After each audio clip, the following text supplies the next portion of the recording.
Steve, how long have you two going at? No? Well, that's for the purpose of the joke. How long have you two? How long are you two going? Yeah, right. You two together. How long have you been together? 3 weeks. Oh, that's the best, man. That's awesome, right? Because you can be the biggest, phoniest piece of shit in the world, right? You can lie about everything, man. That is awesome, man. I love that's the best. That's the prime time. 3 weeks, man. Then it all goes downhill. But maybe not 3 weeks, but we'll see. Right? But so I guess after 3 weeks, you don't need to spice things up, right? That's like it's way down in the relationship. You gotta worry about spicing shit up, right? So at 3 weeks, you don't need to do that. But near the end of my relationship, obviously, we needed to spice things up. And I don't know if anyone's ever read this in a but my girlfriend was reading a Cosmo magazine once. And guys, if you ever see your wife or girlfriend reading a Cosmo magazine and then she closes it and she begins to speak, then get the fuck out of there. We're gonna be some crazy bullshit about how written by a gay guy or another woman about how you don't match up to some shit that you shouldn't match up to in the first place. But she reads this in the Cosmo magazine that if you want to spice things up, you should watch a porno movie together.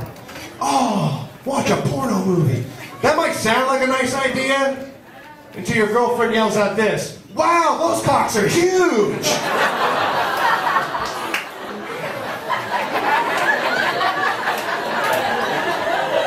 Yeah, those cocks are huge. It's like, of course those cocks are huge. I think that's why he got the gig, right? Plus it's for his amazing inside the actor studio technique. There's never going to be a inside the porn actor studio with James Lipton, He's never going to be like, "Oh yes, Mr. Peter North, what was your motivation at the end of that scene?" "Oh, to come." "Oh, and your lovely actress, what was her motivation?" "Oh, a big bag of crystal meth." "Oh, okay." A nice insight into the adult film industry, right?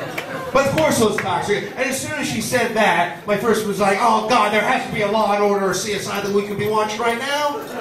And knowing my luck, it would be the CSI where the girl gets killed by the huge cock. Ironically, it wasn't even in her mouth. It was used more as like a noose sort of thing. A very rare episode. Another reason why we broke up is she wanted to have kids. She said that, she didn't say that to me all the time, but I knew that she wanted to have kids. Because one night I caught her poking holes in the condoms that we use. Yeah, let me just say that really fucking hurts. We got it, then we got the name, then we got it,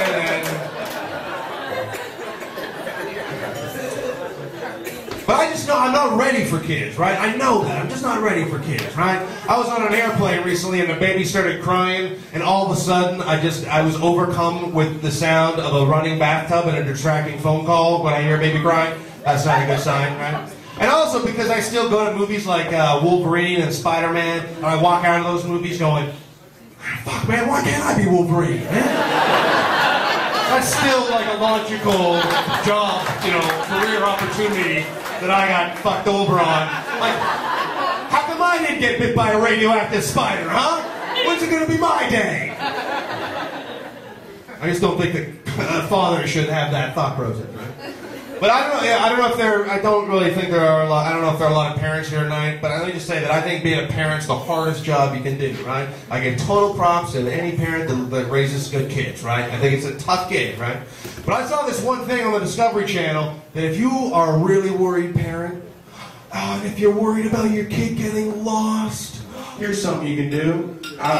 You can get a computer chip planted right into your kid's head, and then if your kid ever gets lost, through a series of GPS tracking devices, you'll be able to find your kid. Or you'll just find his head.